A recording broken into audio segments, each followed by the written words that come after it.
Subscribe करें और bell दबाएं ताकि कोई खबर रह न जाए।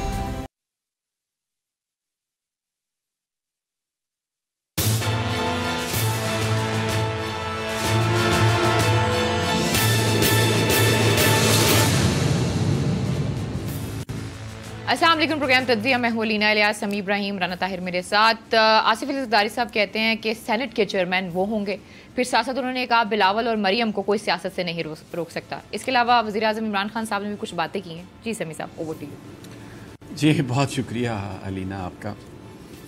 मसाइल जो हैं वो दिन ब दिन एक अजीब सूरत हाल इख्तियार करते जा रहे हैं और ऐसा लग रहा है कि हर चीज़ एक सियासत है और इतना झूठ बोला जा रहा है, इतना झूठ बोला जा रहा है कि यकीन नहीं आता और समझ में नहीं आती कि आदमी किस पे बिलीव करे और किस पर।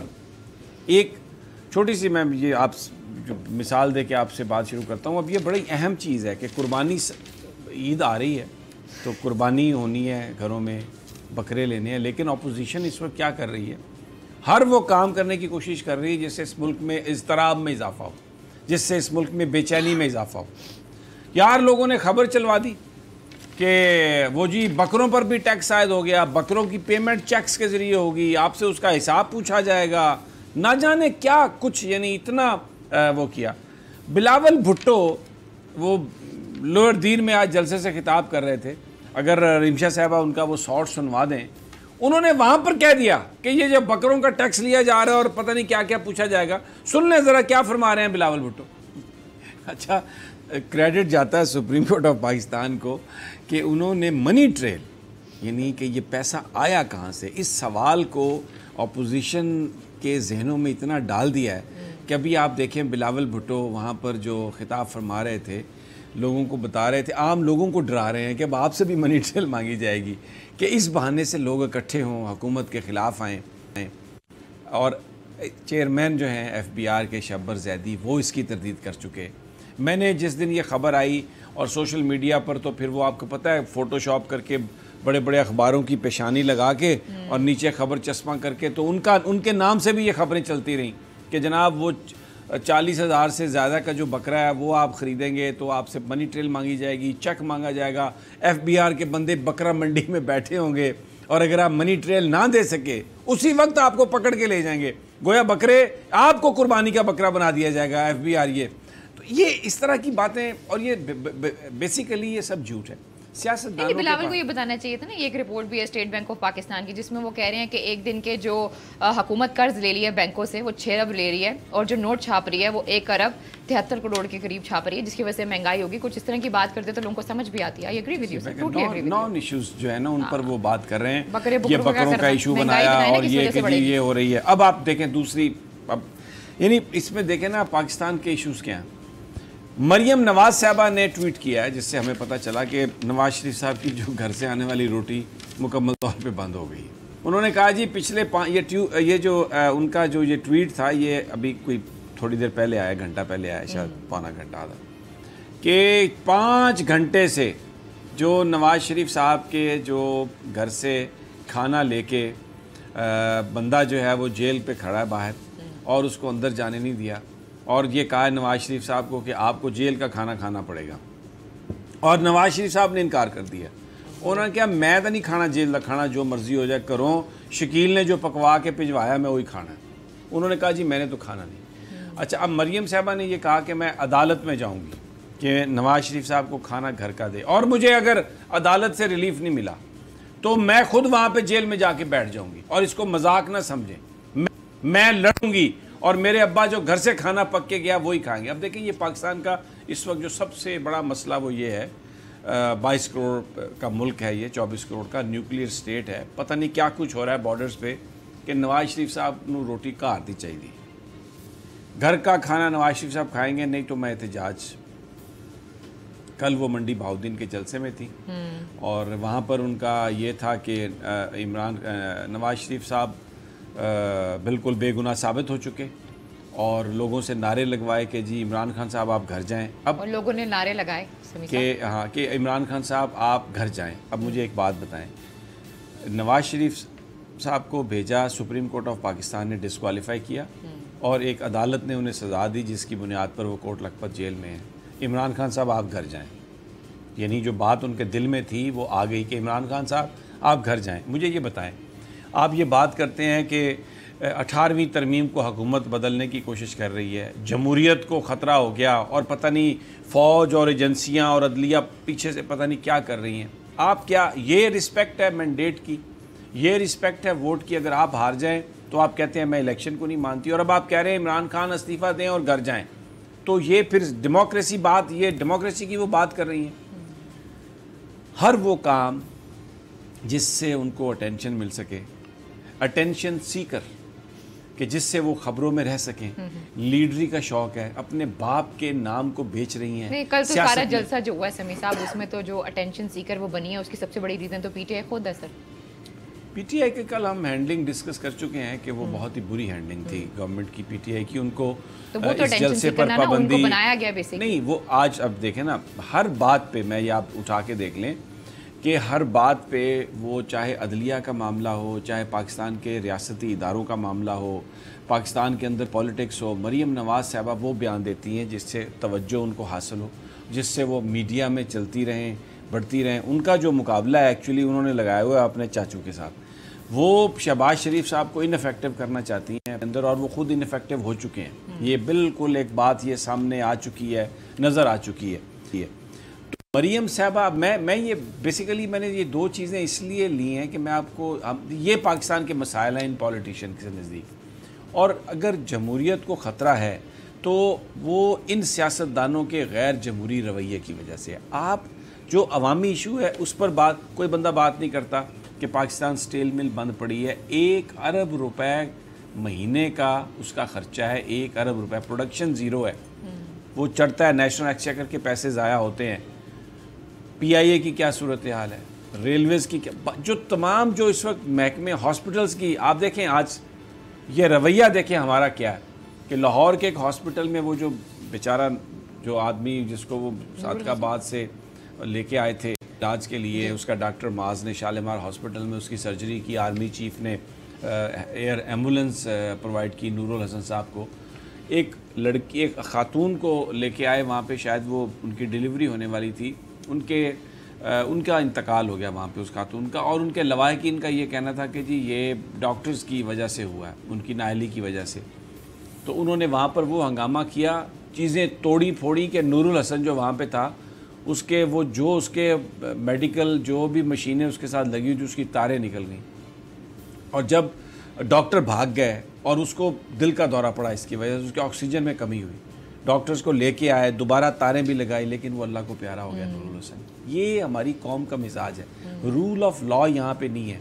एक हॉस्पिटल में आप जाते हैं, मतलब बाज़-औक़ात ये देखते हैं कि डॉक्टर्स की कोताही हो भी सकती है, लेकिन वो डिटरमिन, बस बंदे जो 2 बंदे हैं, मैं अल्लाह ताला बचाए बुरे वक्त से, मैं अगर अपने किसी लव्ड वन को लेके जाऊँ हॉस्पिटल में, उसका इंतकाल हो जाए, तो उसका मतलब है मैं डॉक्टर्स के गले पड़ जाऊँ।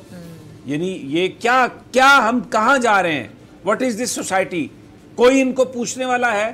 कोई रूल ऑफ लॉ है? क्यों डॉक्टर स्ट्राइक पे जाते हैं? ये गवर्नमेंट क्यों नहीं उनके मसाइल हल करती? और ये सक्सेसिव गवर्नमेंट्स, यानी हर साल हम देखते हैं यंग डॉक्टर्स बेचारे हड़ताल कर रहे हैं। कुछ डिमांड्स उनकी होंगी जो अनजस्टिफाइड होंगी, लेकिन बहुत सारे लोग आते हैं तो वो आप उनका सर्विस स्ट्रक्चर, दूसरी चीज़ें आप हल कर दें। मैं जो बेसिकली जो पॉइंट मैं कहना चाह रहा हूँ, मैं इसकी नीटी गिटी में नहीं जाता, माइक्रो लेवल पर डिस्कस नहीं करता, मैं ये कह रहा हूँ कि हमारी जो सोसाइटी है, हम बतौर मुआशरा हम बहुत ज़्यादा जवाल का शिकार हैं, और हमें कोई एफर्ट नज़र नहीं आ रही इसको करेक्ट करने की, इसको ठीक करने की। पॉलिटिशियंस, उनका काम है कौम को लीड करना, लेकिन वो झूठ बोल रहे हैं। मैंने ये अभी बिलावल साहब का शॉट आपको सुनवाया इसलिए कि वो बकरे की बात कर रहे हैं जो गलत है, लेकिन वो जलसे में ये बात कर रहे हैं, कोई उनको पकड़ने वाला नहीं है, कोई फैक्ट चेक नहीं है। मरियम साहबा की गुफ्तगू आपको ये सुनवाई कि बरी हो गया मेरे वालिद साहब, वो कहती हैं, और इमरान खान तुम घर जाओ, झूठ बोल रही हैं। और दूसरा क्या, यानी ये डेमोक्रेसी है, ये जमहूरियत की मजबूती का बायस होगी। लेकिन हम इल्ज़ाम किस पर ठहराते हैं? जमहूरियत की नाकामी का पाकिस्तान की एजेंसियों पर, पाकिस्तान की फ़ौज पर, पाकिस्तान के जजेस पर। भाई कल कैसे आपने वो वीडियो एक परसों बनाई और चलाई और पता नहीं क्या कुछ किया, जज साहब को प्रेस रिलीज जारी करना पड़ी। आज उन्होंने, राना साहब, chief justice Islamabad high court को खत लिखा कि जनाब इसका फोरेंसिक कराएं, इसकी तहकीकात करवाएं। और लाहौर हाई कोर्ट के चीफ जस्टिस मुल्क से बाहर थे, उन्होंने वहां पर कुछ लोगों से गुफ्तगू की जहां पर उन्होंने कहा कि हम सुओ मोटो तो नहीं हो सकता, लेकिन इसकी इन्वेस्टिगेशन होगी, करना पड़ेगी इसकी इन्वेस्टिगेशन। अब बहुत सारे लोग कह रहे हैं जी इसका फौरी तौर पर अब अगर इसमें देखें, इल्ज़ाम लगा जज साहब पर, जज साहब ने कहा यह टोटली गलत है, ये सियाको सबाक से हटकर बातचीत की गई है। फिर कानून का तकाजा तो ये भी है ना कि पुलिस एक फौजदारी मुकदमा दर्ज करे उन सारे लोगों के खिलाफ जिन्होंने कल ठट्टा लगाया, प्रेस कॉन्फ्रेंस की परसों। राना साहब, फौजदारी मुकदमा बनता है ना। अब अगर वो फौजदारी मुकदमा आप कायम करें तो जमहूरियत खतरे में है, हुकूमत बड़ा जुल्म कर रही है, हुकूमत पकड़ रही है, जहाँ पे इंक्वायरी कमीशन बना दी है, जहाँ पे इंक्वायरी कमीशन बना दी है वहाँ पे फौजदारी मुकदमा करते हुए क्या हो रहा था, क्यों नहीं किया गया फिर अभी तक? अलीना, बिल्कुल आप सही कह रही हैं। देखें समी साहब ने जो बात, ये तो आपने डर के कहा कि नहीं क्या मतलब सही कह रही है, बात सही है कि अभी तो नासिर भट्ट साहब की सुना है कि प्रेस कॉन्फ्रेंस होने वाली है। बात सीधी है भाईजान, गुजारिश ये है कि हुकूमत वक्त की ये जिम्मेदारी है कि जब इस कदर झूठा प्रोपेगेंडा किया जा रहा है, अदलिया को बदनाम किया जा रहा है, वो जज साहब ने प्रेस रिलीज भी जारी की, इतवार के रोज़ वो अदालत में आए और उन्होंने chief justice Islamabad high court से भी ये दरख्वास्त की है कि भाई इसका फोरेंसिक कराया जाए। बात ये है समी साहब, सिर्फ इस वजह से कि जी अपोजिशन ये कहेगी आप कानून की बालादस्ती फिर दो हाशिम कमान साहब आती हैं, वो कहती हैं हम इसका फोरेंसिक करवाएंगे। शहजाद अकबर साहब आते हैं, वो कहते हैं हम इसका फोरेंसिक जो होगा उस पर हम मुशावरत करेंगे। इमरान खान साहब आते हैं, वो ये कहते हैं कि भाई ये जुडिशरी का मसला है, जुडिशरी इसको टेक केयर करेगी ना। तो शुरू कहीं और से हुए, एंड कहीं और पे हुए, पता ही करना क्या है। अलीना, जुडिशरी को भी करना चाहिए, लेकिन हुकूमत वक्त की भी जिम्मेदारी है। इस सिलसिले में ये नहीं कहना चाहिए कि जी ये कहेंगे, भाई कहते रहे।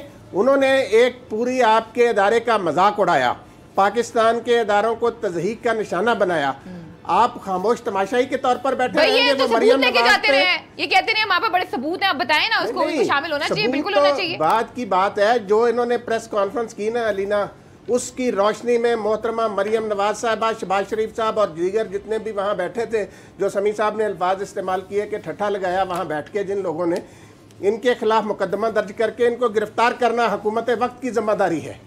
अब बात यह है, जो मेरी बात सुने, बिलावल भुट्टो का ये जो आपने से, आप देखें ये एक बड़ी पार्टी के सरबराह हैं, चेयरमैन बिलावल भुट्टो जरदारी, और फिर वो सिंध में सूबाई हुकूमत है इनकी पार्टी की, वो खुद कौमी असम्बली के में मेंबर हैं और इतना ओपन झूठ बोल रहे हैं बकरा टैक्स के हवाले से। इन लोगों को जरा बराबर शर्म नहीं आती, ये अवाम के जज्बात से खेलते हैं। ये मुल्क में क्या फैलाना चाहते हैं, अनारकी फैलाना चाहते हैं कि लोगों में हर तरफ इस तरह फैल जाए।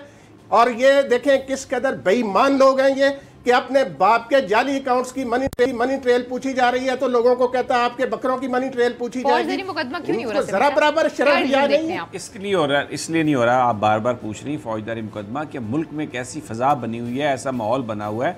इसमें देखिए इमरान खान साहब ने अपनी जो उनकी सियासत है उसको डिविएट उससे किया और ये शहबाज शरीफ साहब को पब्लिक अकाउंट्स कमेटी का चीफ बनाया, क्योंकि बहुत सारे लोगों ने कहा जी मुल्क चलाना है, साथ लेके चलें। और ये कहा इमरान खान साहब ने कि मैंने पूरी कोशिश की इनको साथ चलाने की, लेकिन ये इससे कम पे रुकते ही नहीं है कि जनाब आप एहतसाब का अमल बंद करें, आप ये सारा मामला तो एक इसलिए एक ताकि मुल्क में ज़्यादा तनाव की कैफियत ना हो। आप उनके पास ये डिस्क्रिशन है कि पुलिस वाले जो हैं वो एक पर्चा उस पर दर्ज करें फौजदारी, लेकिन एक शोर होगा। इस मुल्क में ऑलरेडी शोर मच रहा है। इंक्वायरी कमीशन से बड़ा क्या शोर हो सकता है? नहीं, इंक्वायरी कमीशन जो है ना वो तो एक जज साहब ये कोर्ट कर रही है इंक्वायरी कमीशन, गवर्नमेंट ने नहीं बनाया इंक्वायरी कमीशन। ये और जज साहब ने जिनके ऊपर इल्ज़ाम है उन्होंने इस्लामाबाद हाई कोर्ट के चीफ जस्टिस को लिखा, और आपने सुन लिया अब यानी लाहौर हाई कोर्ट के चीफ जस्टिस ने भी बार ये कहा, तो वो अदलिया एक कमीशन बनाएगी ना, अदलिया बनाएगी, गवर्नमेंट तो नहीं बना रही। बात नहीं करी मैं, वो 26 अरब जो कर्जे लिए हैं उसके ऊपर इंक्वायरी कमीशन की बात कर रही हूं। इंक्वायरी कमीशन वो तो 26 वो आप तो इंतशार की बात कर रहे हैं ना, नहीं नहीं कर रही आप, वो और हैं, वो 26 बिलियन डॉलर्स हैं, वो ज्यादा है। मैं देखिए मैं आपसे ये कर रहा हूँ कि वो एक चीज को अगर आप एक वक्त पे डिस्कस करें ना तो फिर उससे हम किसी नतीजे पे पहुंचते हैं। अगर पूरी दुनिया, उससे बड़ी क्या इंतशार हो सकता है? अगर पूरी दुनिया आपने डिस्कस करनी है एक प्रोग्राम में तो फिर तो वो कोई किसी चीज पर भी हम नहीं पहुंच सकते। बात ये है सिंपल सी अलीना कि पाकिस्तान के अंदर इस वक्त जो हो रहा है ना उसका जो असल पाकिस्तान के लोगों के मसाइल है ना उनको डिस्कस नहीं किया जा रहा, और ये भी एक बाय डिज़ाइन है कि आप नॉन इश्यूज़ जो हैं उन पर आप बात करते हैं और बिल्कुल आप सारी जो सूरत हाल है उसको आप दूसरी तरफ ले जाते हैं। अब देखें, हमें करता हूँ, इसमें एक मीडिया का भी रोल है, अपना उनका बयानिया है हर चीज़ का, हम भी उसमें शामिल हैं। IMF ने जो लोन दिया वो है 6.5 बिलियन का लोन, 2-3 साल के लिए जो उनका प्रोग्राम है, ठीक है, लेकिन एक्चुअली उसका क्यों गवर्नमेंट वो लेना चाह रही थी? IMF एक पॉलिटिकल बैंक है, हमें नहीं जाना चाहिए था उसके पास, बट जो गवर्नमेंट की मंतक है वो ये है कि उन्होंने ये लिया इसलिए है कि $38 बिलियन मजीद मिलेंगे मुख्तलिफ प्रोग्राम से। उसमें एशियन डेवलपमेंट बैंक है, उसमें वर्ल्ड बैंक है, उसमें बहुत सारे वो आप जो उसमें आप इंफ्रास्ट्रक्चर डेवलप करने में वो चीज़ें इस्तेमाल होंगी। तो अब कोई बंदा ये डिस्कस करता हुआ हमें नज़र नहीं आ रहा। हमने सिर्फ एक ये बात कह दी। मैंने डिस्कशन क्यों होती है? देखें, जब आपकी कोई ऐसी पॉलिसी है जिससे आपको ये नज़र आ रहा है कि आपकी मईशत में अगले 4-6 महीने में इस्तेकाम आएगा, तो इससे लोगों में एक उम्मीद पैदा होती है, लोग आगे बढ़ने की सोचते हैं, लोग अपनी प्लानिंग करते हैं, प्राइवेट जो इन्वेस्टर है उसका भी एतमाद बहाल होता है। लेकिन हमें मीडिया पे क्या नज़र आ रहा है? हमें मीडिया पे ये नज़र आ रहा है कि ये PTI IMF बजट है, ये मुल्क को गिरवी रख दिया गया, मुल्क को बर्बाद कर दिया गया, ये मुल्क टूट जाएगा।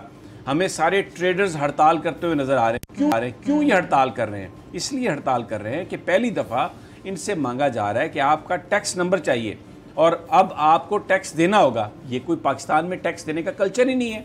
ये जो ट्रेडर्स हैं सारे, आप ये देखें किन किन सियासी जमातों के ये नुमाइंदे हैं, और किसी दुकानदार के पास जाए 2 नंबर माल आपको मिलेगा दुकान से, आपको वहाँ पर प्राइस हाइक मिलेगी। ये बेईमान, ये इतनी ज़्यादा बेईमानी करते हैं, लोगों की जेबें काटते हैं। लेकिन अब ये सब एक होके इस हुकूमत को नाकाम करने के लिए बाहर निकल आए। होती इसलिए ना इन चीजों को कम कर सके। अब अगर अब देखें ना, अब अगर ये कर रहे हैं तो डिस्ट्रिक्ट मैनेजमेंट सोई हुई है? नहीं, डिस्ट्रिक्ट मैनेजमेंट तो सोई नहीं हुई। अब जब गवर्नमेंट टैक्स लेना चाह रही है, डिस्ट्रिक्ट मैनेजमेंट तो टैक्स नहीं ले सकती, वो तो FBR लेता है, वो पॉलिसी बनती है।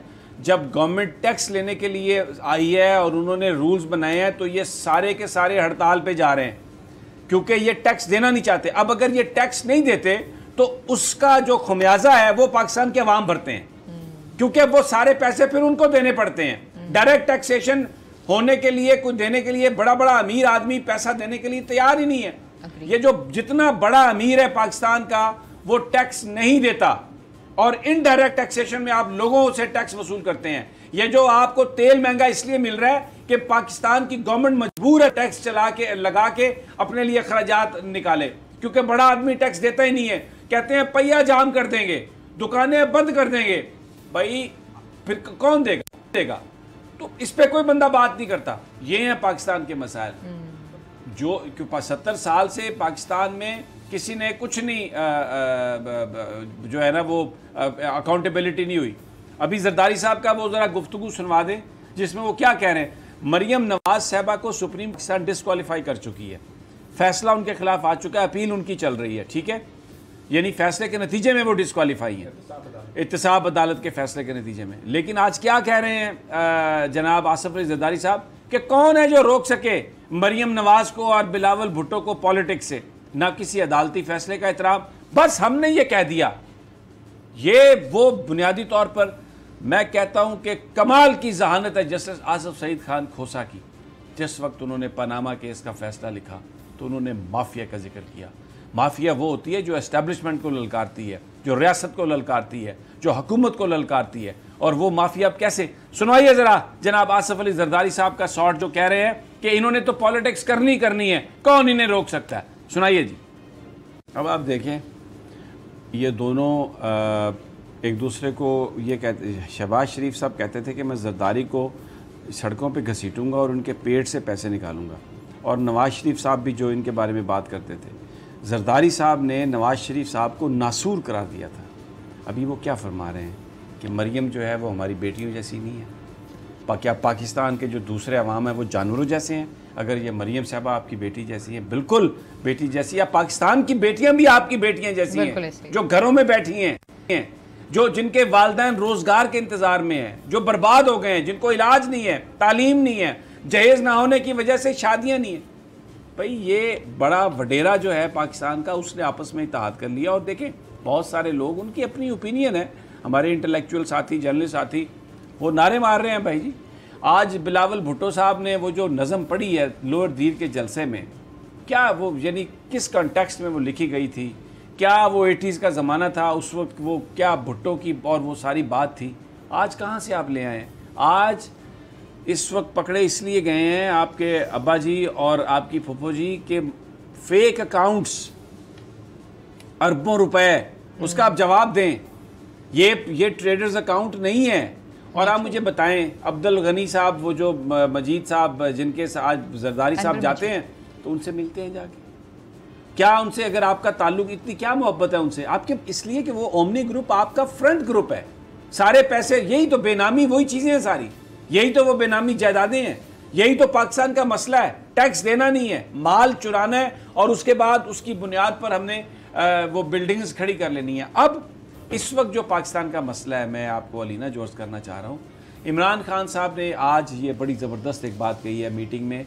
उन्होंने कहा कि जी ये जो इन्होंने अकाउंटेबिलिटी नहीं रुकेगी, मैं बिल्कुल कोई डरने वाला नहीं हूँ किसी से, जो कुछ है वो ये करते रहें। और ये जो इन्होंने अदलिया को बदनाम करने की कोशिश की है ना, अदलिया से उन्होंने भी ये कहा कि मैं कहता हूँ कि आप इस पे अज खुद नोटिस ले लें, आप अदलिया इस पर सारा वो काम करें। गवर्नमेंट इसमें इसलिए नहीं जाना चाहती कि अदलिया की जो इंडिपेंडेंस है गवर्नमेंट उसकी रिस्पेक्ट करती है, और ये बड़ा अच्छा डिसीजन है कि आपको अदलिया के मामलात में मदाखलत नहीं करनी चाहिए।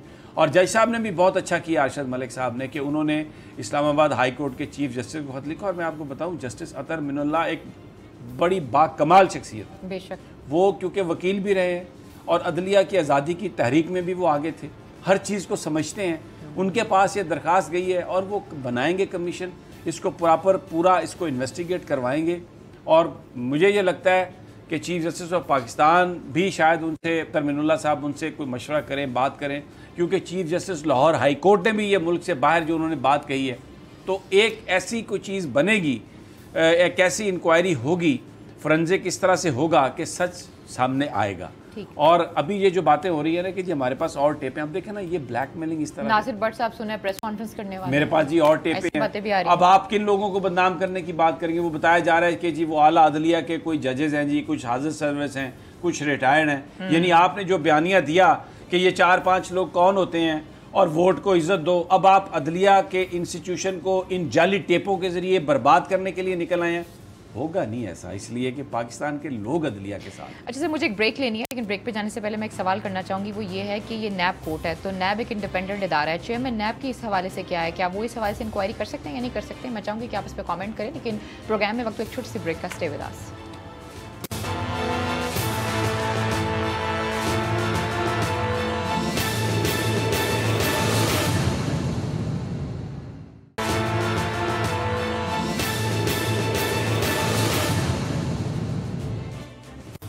वेलकम बैक नाज़रीन, फिर आपको खुशामदीद कहते हैं जी समी साहब। जी अलीना, देखें ये आपने जो सवाल किया ना, जो नैब का जो जज है ना, नैब अदालत का, वो ये हाई कोर्ट के मतहत होते हैं, ये नैब चेयरमैन के मतहत नहीं है। सेशन जज का इनका रैंक होता है और इनको एक टेन्योर इनकी पोस्टिंग होती है, जिसमें फिर इजाफा किया जा सकता है। अगर ये कोई इंपॉर्टेंट मुकदमा सुन रहे हैं और वो फैसले के नज़दीक है तो फिर इनकी जो मुद्दत तयन आती है उसमें इजाफा कर दिया जाता है। तो ये इंडिपेंडेंट जज होते हैं। चेयरमैन नैब का इनसे कोई ताल्लुक नहीं, नैब के इदारे का इनसे किसी तरह भी कोई ताल्लुक नहीं होता। अब मैं देख रहा था शहबाज शरीफ साहब भी कूद पड़े हैं कि पाजी नूं घर दी रोटी नहीं दी जा रही। इस वक्त बड़ा मसला नून लीग का ये है कि भाईजान घर की रोटी चाहिए। वो मैंने पूरी तफसील दी थी आपको, फलियाँ गोश्त, करेले गोश्त, बैंगन गोश्त मैंने पहली दफ़ा सुना। अच्छा, शहबाज शरीफ साहब ने वेरी इंटरेस्टिंगली ये कहा है कि परहेज़ी खाना उनको जो है वो देने से रोका जा रहा है। अब जो लिस्ट है खाने की जो वो खाते हैं, हर चीज़ में गोश्त और दाल में भी चिकन, दूध का हलवा, तो ये तो कोई परहेज़ी खाना नहीं है। बहरहाल शहबाज गिल साहब ने ये कह दिया, गवर्नमेंट का कोई इरादा नहीं है कि वो इजाज़त देगी घर से, बल्कि अगले मरहले में ये चीज़ हो सकती है कि अभी ब्रेक में राना साहब एक्सप्लेन कर रहे थे कि जेल में जो 2 तरह के लोग होते हैं, एक होते हैं कैदी, एक होते हैं हवालाती। कैदी वो होते हैं जिनको सज़ा सुना दी गई होती है और हवालाती वो जो जेल में रिमांड्स पर होते हैं। कैदी जो होते हैं उन पर लाजिम है कि वो जेल की यूनिफॉर्म पहने। अभी तो ये वास्कटें पहनते हैं, जैकेट्स पहनते हैं, बड़ी ज़बरदस्त किस्म की, कपड़े नहीं पहनते। अगले मरहले में मैं आपको ये खबर दे रहा हूँ, इस बात पे गौर हो रहा है कि जो कैदी हैं जिनको सज़ा हो चुकी है उनको कैदियों वाला यूनिफॉर्म पहना दिया जाए। तो घर के खाने की बात कर रहे हैं। प्राइम मिनिस्टर ने ये वाजे कर दिया है, प्राइम मिनिस्टर इमरान खान ने, इसीलिए लोगों ने वोट दिए थे। अभी देखिए, मैं अभी ब्रेक पर जाने से पहले आसिफ जरदारी साहब की गुफ्तगू हमने सुनी। अल्लाह ताला उन्हें सेहत दे। किसी भी आदमी उनकी आवाज़ में एक देखें, वो जो उनको एक बीमार हैं वो एक थोड़ी सी वो थी, लुकनत थी, एक जैसे आवाज़ कांप रही है राना साहब, वो उनकी एज और उनकी वो जो उनको बीमारी है उसकी वजह से। वजह तो नहीं, उनको वो बीमार है। देखें, मैं केस का प्रेशर तो होगा, केस की वजह से हो नहीं, केस का प्रेशर ज़रूर होगा, लेकिन ही इज़ सिक, इसमें कोई वो शक वाली बात नहीं। अब ये डरे उस वक्त से, और जो इमरान खान साहब ने ऑफ़र दिया है ना कि आप आधे पैसे दें और आप चले जाएं। अच्छा, यहाँ पर राना साहब एक और बात है, ये टेस्ट है आसिफ अली जरदारी साहब की औलाद का और नवाज शरीफ की औलाद का। अगर हसन और हुसैन को अपने बाप से वाकई प्यार है, उनको चाहिए कि वो अपने अब्बा से बिल्कुल ना पूछें, और पाकिस्तान से बाहर वो हुकूमत पाकिस्तान को जितने ये पैसों का हिसाब किताब है उसमें आधे पैसे ये दे दें और अपने वालिद साहब को बाहर ले, फिर तो मैं समझूं कि हसन और हुसैन को वाकई अपने वालिद से प्यार है। और बिलावल को भी ये चाहिए, वो जो नज़में पढ़ते हैं ना अपनी अम्मा के लिए और रोते हैं, अपने अब्बा को बचा लें, क्योंकि वो अक्सर कहते हैं कि और सदर आसिफ जरदारी ने भी 11 साल कैद काटी, कि वो जो पैसा है वो पैसा बाहर बिलावल भुट्टो दे दें और अपने अब्बा की, वालिद साहब की जान बचा लें। ये इनकी औलादों का भी टेस्ट है कि क्या इनको वाकई प्यार है या नहीं। मरियम साहबा जिस अंदाज में कन्फ्रंटेशन में जा रही हैं, जिस तरह से रियासती इदारों को अननेसेसरीली वो ललकार रही हैं, बहुत सारे लोगों का ख्याल है कि वो ये समझती हैं कि अब्बा जी ने तो जेल से चले आए या ना आए वो बात की बात है, बट इस बयानिए का नवाज शरीफ साहब को फ़ायदा हो या ना हो, मरियम को ज़रूर फ़ायदा होगा। वो ये समझती हैं कि वो बतौर एक आयरन लेडी सामने आएंगी। देखें, इसमें मिसालें जो लोग उनको देते हैं, वो कहते हैं कि मोहतरमा बेनज़ीर भुट्टो ने कन्फ्रंटेशन की, लड़ी, उस सूरत थी तो वो लीडर बन गई। फिर बेगम कलसूम नवाज़ साहबा के बारे में वो कहते हैं कि देखें, अकेली औरत थी कलसूम नवाज़, लेकिन जब वो अपने खामद के लिए बाहर निकली तो लोगों ने उसको अप्रिशिएट किया। वो लोगों अभी भी बातें करते हैं कि वो एक लिफ्टर था, उसने आके उठाया और वो उसके अंदर बैठी हुई थी, लेकिन वो बाहर नहीं निकली और रेजिस्टेंस की अलामत बन गई। तो मरियम नवाज साहबा भी उसी रास्ते पे चलने की कोशिश कर रही हैं कि बिल्कुल जो भी होगा, अभी जैसे ट्वीट में उन्होंने कहा क्या, लेकिन मोहतरमा बेनज़ीर भुट्टो इसलिए बाहर नहीं आई थी किसी जगह पे कि मेरे वालिद साहब के दांतों में दर्द है और उनको आप हॉस्पिटल में लेके जाएं, इसलिए नहीं मोहतरमा बाहर निकली थी। मोहतरमा fought for the restoration of democracy, मोहतरमा fought for the right of people of Pakistan, इसलिए उनको वो इज्जत और एहतराम मिली। इनकी जो लड़ाई है सारी कि मेरे बाप को रिहा करो, इनकी ये लड़ाई है कि मेरे बाप को इलाज बाहर कराने दो। इनके ट्वीट्स हैं कि नवाज शरीफ 3 वक्त वज़ीर आज़म, सालों में इलाज होगा, बाहर जाने दें। फिर अभी क्या है, घर का खाना खाने दें, करेले गोश्त, टिंडे गोश्त, कद्दू गोश्त, फलियां गोश्त, वो सब घर का खाना। तो ये लोगों, पाकिस्तान के लोगों के लिए लड़ाई नहीं हो रही है। ये देखें, ये बिलावल भुट्टो साहब, मरियम साहबा, आसिफ जरदारी, नवाज शरीफ, ये तो बहुत पहले आपस में मिल गए आके। जिस वक्त एहतसाब के फैसले आना शुरू हुए, नैब ने इनको पकड़ना शुरू किया, तो फिर कुछ लोगों ने कहा कि ये आप अपनी करप्शन के हवाले से इकट्ठे हो गए तो ज़रा लोगों का मामला उठाएं। तो इन्होंने बजट में आके अभी ये कहना शुरू किया कि गरीबों के लिए, महंगाई के लिए। एक्चुअली इनका जो अलायंस है वो बिल्कुल सही, फयाजुल हसन चौहान ने कहा कि ये अबू बचाओ मुहिम है, ये बिल्कुल वो मुहिम है। तो महंगाई की बात यानी कि गलत करते हैं, महंगाई की बात ये इस्तेमाल करते हैं, ये समझते हैं कि इसका इनको फ़ायदा हो जाएगा। वगरना अलीना, अगर ये महंगाई की बात को सोचते तो ये इमरान खान की गवर्नमेंट को तो 10 महीने हुए हैं। इससे पहले जो गवर्नमेंट रही है, अभी भी पीपल्स पार्टी की गवर्नमेंट है सिंध में, 11 साल हो गए। नून लीग की 10 साल रही है। मुझे बताएं सिंध में और पंजाब में क्या हुआ इन 10 सालों में? दूध की नहरें बही हैं, सवाए इसके कि चंद बड़े प्रोजेक्ट जिनमें लंबा माल बनाया गया। थर के बच्चे अभी भी रो रहे हैं। क्या सूरत हाल है वहाँ पे? आप चले मेरे साथ इधर पंजाब में, मैं आपको लेके चलता हूँ। मेरा इलाका है शोरकोट ज़िला झंग में, आपको दिखाता हूँ वहाँ पे क्या गुर्बत है, क्या सूरत हाल है। वहाँ पर इनकी अपनी शुगर मिलें हैं, और वहाँ पर जो उन्होंने, मैं क्या आपसे अर्ज करूँ, तो ये बुनियादी तौर पर अगर लोगों का कोई एहसास होता ना तो ये हालात तब्दील करते। 3 दफ़ा वज़ीर आज़म, तो क्या लोगों के हालात इन्होंने तब्दील किए। लोगों के मसाइल का ये जिक्र करते हैं उनको बेवकूफ़ बनाने के लिए। और तो फिर आसिफ अली ज़रदारी साहब ये क्यों कह रहे हैं कि 6 महीने बस रह गए हैं इनके और फिर सब खत्म हो जाएगा? इसी तरीके से शहबाज शरीफ साहब ने भी यही कहा। वो पता चल जाएगा। अभी कल ये सेनेट के चेयरमैन के लिए देंगे ना तहरीक अदम एतमाद, और अभी खुद भी उन्होंने कहा कि सेनेट का चेयरमैन मैं हूँगा। कैसे होंगे आप सेनेट के चेयरमैन? आप तो कौमी असम्बली के मेंबर हैं, और अगर 10 दिनों में होना है सब कुछ तो फिर आप कैसे सेनेटर बन सकते हैं 10 दिन? ये दौलत के पर इन्हें बड़ा एतमाद है। ये कहते हैं कि जो पैसा हमारे पास है हम वो उस पैसे की बुनियाद पर हम ख़रीद व फ़रोख्त करेंगे और ये सेनेट के चेयरमैन को हम हटा देंगे।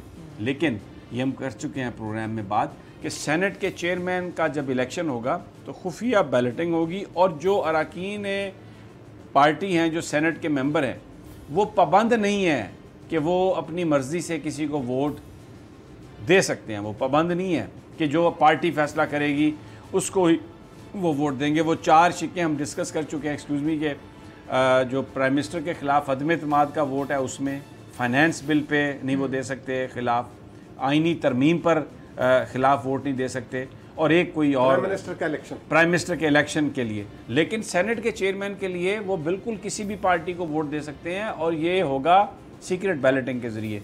तो इसलिए इस बात का तो कम इम्कान है कि सेनेट के चेयरमैन के ख़िलाफ़ अदम एतमाद कामयाब होगी, क्योंकि इनका अगले चेयरमैन के नाम पर इत्तफाक नहीं होना, ये सब कुछ। और दूसरी बात यह है कि सेनेट के जो चेयरमैन हैं उन्होंने किया क्या कि आप उनको हटाने की बात कर रहे हैं।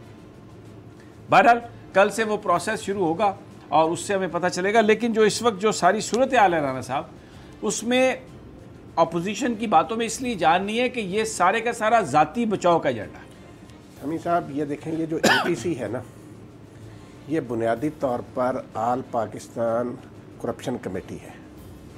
इनमें जितने लीडर हैं आप उनके चेहरे देखें, किस कदर उनके अपना चमकते दमकते चेहरे हैं, करप्शन से लथपथ। हर एक पे किसी न किसी तरह नैब की कोई इंक्वायरी चल रही है। तो ये आल पाकिस्तान करप्शन कमेटी है जिन्होंने ये काम शुरू किया। अभी आपने बात की भाईजान ये जरदारी साहब की कि भाई देखें ये कौम से कुछ संजीदा गुफ्तगू करते हैं। आप बताएं, महंगाई की अलीना बात कर रही थी कि इन्हें महंगाई पे बात करनी, ये जालसाजी कर रहे हैं। बकरा टैक्स वाली बात जो कर रहे हैं बिलावल साहब, ये महंगाई पे बात कर रहे हैं। मुक़द्दस त्यौहार है ईद उल अज़हा, कुर्बानी एक मुक़द्दस त्यौहार अपना फरीज़ा है, सुन्नत इब्राहिमी है, तो उस पर ये मजाक उड़ा रहे हैं कि जी बकरा टैक्स लग जाएगा। तो बात ये है जो समी साहब ने अभी बताया, शहबाज शरीफ साहब ने फरमाया कि परहेजी खाना नहीं जाने दिया जा रहा। अलीना ये परहेजी खाने हैं जो समी साहब ने गिनवाए थे इनको, ये सारे का सारा एक टोपी ड्रामा है आवाम की तवज्जो हटाने के लिए, और जो माल बनाया है उसको बचाने के लिए। वो माल अब बचता हुआ नज़र नहीं आ रहा। ये देखें, सिक्योरिटी के इदारों को निशाना बनाना, अदलिया के इदारों को निशाना बनाना। राना साहब एक बात मैं और कर दूँ, कल का जलसा था मंडी बहाउद्दीन का। जाहिर है मरीम साहबा जहाँ भी जाएंगी 2-3 हज़ार लोग तो इकट्ठे हो जाएंगे। वो 4,000 मैं कहता हूँ 5 भी हो सकते हैं, इस कोई मसला नहीं है। लेकिन आप देखें, मुझे वो याद आ रहा था कि मरीम साहबा 3 बजे के बाद यहाँ से निकली हैं, और ये था कि जी वो 10 घंटे में मंडी बहाउद्दीन पहुँची हैं। अब मेरे पास सारी तस्वीर हैं, मैं अपने नुमाइंदों से भी बात करता रहा। मज़हर सजाद हमारे नुमाइंदे हैं वहाँ पर, उनसे मेरी बात हुई। हालांकि वो नून लीग के लिए उनके हमदर्दी के जज्बात हैं, लेकिन वो मुझे ये कह रहे थे कि जितनी तवक्को थी, तवक्को क्यों थी? क्योंकि ट्वीट्स के ज़रिए मरीम साहबा ने ख़ुद इसको एक तरह का रेफरेंडम करार दे दिया कि वो देखो नवाज शरीफ के शेर आएंगे। गवर्नमेंट ने तो इसको मिस हैंडल किया ही किया कि वहाँ पर यह कहा कि जी आप इस पार्क में जलसा नहीं कर सकते, नहीं करना चाहिए था। नहीं, पानी छोड़ना भी नहीं चाहिए था, निकालना भी जा सकता था। लेकिन निकालना तो चले दूर की तरह, उसमें टाइम लग जाता है, लेकिन पाबंदी नहीं लगानी। डिस्पोजेबल पंप्स होते हैं समी साहब, वो घंटे 2 घंटे में सब कुछ निकाल देते हैं। नहीं, वो पानी बहुत ज़्यादा था, और वो डिस्पोजेबल पंप, मैं इस बहस में नहीं जाता। वो आपकी जो ख्वाहिश है मैं उसकी कदर करता हूँ। नहीं, आपको इसमें कोई परेशान नहीं होना चाहिए। आपने जो बात कही है इसमें आपको बिल्कुल, आपने जो बात कही है वो ठीक बात कही है, लेकिन मैं ये कह रहा हूँ कि गवर्नमेंट ने जो पाबंदी लगाई वो एक फजूल पाबंदी। सिक्योरिटी रीजन भी बकवास बताया सर उन्होंने। जिसमें उन्होंने ये कहा कि बेसिकली जो खत लिखा गया, जो बताया गया, उसमें एक आ गया था कि जी एक तरफ एक अस्पताल है और लोगों के घर हैं, जबकि यहाँ पे नवाज शरीफ साहब, इसके अलावा इमरान खान साहब, इसके अलावा एक और हजरत जो हैं वो यहाँ पे जलसे कर चुके हैं। आप इस तरह की लॉजिक्स देंगे तो लोग फिर पूछेंगे ना कि आखिर आज आप क्यों कर रहे हैं। इस तरह की लॉजिक पे लीना मैं आपसे एग्री करता हूँ, कोई बंदा उसको तस्लीम ही नहीं करेगा। ये लॉजिक जो है उनको आप तस्लीम नहीं करेंगे कि लोग रह रहे हैं, ये सिक्योरिटी कंसर्न। और ये मैं आपको बताऊं, ये जो ये एक माहौल क्रिएट हुआ उसमें को 200-400 नून लीग का वर्कर ज्यादा ही आ गया होगा। अगर ये कन्फ्रंटेशन इस तरह की ना होती तो ये ऐसा नहीं होना था। ये पंजाब गवर्नमेंट के अंदर देखें, इन्होंने सारे वो ब्यूरोक्रेट्स रखे हैं जो शहबाज शरीफ साहब के साथ थे। हाँ, बिल्कुल ऐसा। तो अगर ये अपना कोई उसको कोई सही स्क्रूटनी करके कोई बंदे सही ले आए तो शायद, क्योंकि वहाँ पर वो लोग बैठे हुए इनको फेवर करते हैं और यही फेवर होती है कि आप सिचुएशन ऐसी क्रिएट कर दें कि जिसमें एक थोड़ी सी टेंशन क्रिएट हो जाए, और जाहिर है उस टेंशन का फायदा हमेशा अपोजिशन को जाता है, गवर्नमेंट को नहीं जाता। तो ये जो बुनियादी तौर पर जिस तरह ये कल सारा कुछ हुआ ना, उसमें गवर्नमेंट को ये आने वाले वक्तों में देखना पड़ेगा कि वो क्या डिसीजन कर रहे हैं, किस तरीके से इस सिचुएशन को हैंडल करते हैं।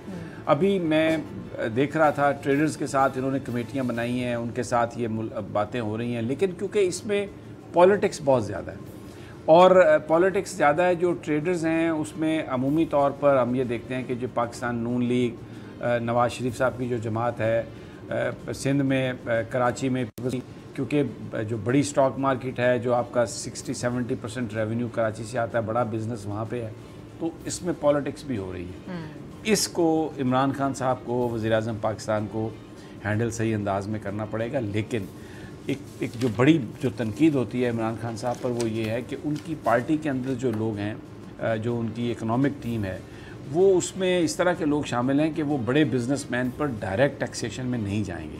जब तक पाकिस्तान में आप डायरेक्ट टैक्सेशन इन बिजनेसेस पे नहीं लगाएंगे, आम आदमी को रिलीफ नहीं देंगे और उसकी कुव्वत ख़रीद को नहीं बढ़ाएंगे, पाकिस्तान की इकॉनमी टर्नओवर नहीं हो सकती। ये 3-4 चीज़ें उनको करनी पड़ेंगी, तो फिर मुल्क सही सिमत में जाएगा। और ये बात जैसे मैंने प्रोग्राम में भी कही कि ये आप $6.5 बिलियन ना देखें जो IMF ने दिए हैं आपको, $38 बिलियन की इन्वेस्टमेंट जो है लोन्स की सूरत में, इंफ्रास्ट्रक्चर डेवलप करने की सूरत में दूसरे जो फाइनेंशियल इंस्टीट्यूशन है वो देंगे। अब अगर माजी की तरह जिस तरह पैसे यहाँ पर खर्च किए गए, लुटा दिए गए, अब भी अगर वही हुआ तो इससे पाकिस्तान मज़ीद दलदल में चला जाएगा। और अगर उसका इस्तेमाल सही हुआ तो पाकिस्तान बाहर निकल सकता है। लेकिन लोग रिलीफ चाहते हैं, ठीक, लोगों को रिलीफ चाहिए। ये बात दुरुस्त है, लोग ये समझते भी हैं कि माजी की पॉलिसीज़ की वजह से सब कुछ है, लेकिन कोई डायरेक्शन नज़र आए, कोई रिलीफ नज़र आए। और ये जो आधे पैसे वाली बात है सर, ये बिल्कुल नहीं होनी चाहिए, बिकॉज इनसे एक एक पैसा निकलवाना चाहिए। बिकॉज अगर आप आधे पैसे की बात करते हैं तो कहीं ना कहीं आप फिर उन्हें एक दफ़ा रिलीफ दे देते हैं और आप उन्हें कहते हैं कि जी आप बाहर चले जाएं। मुझे ऐसा लगता है एक एक रुपया, जो इमरान खान साहब ने कहा था कि एक एक पैसे का हिसाब होगा, तो फिर एक एक पैसे का हिसाब, मुनाफा भी लेना चाहिए। मैं आपकी इस बात से बिल्कुल। चलो जी, आज के प्रोग्राम से हम तीनों को इजाजत दीजिए। अपना बहुत ख्याल रखिए। अल्लाह ने के बाद।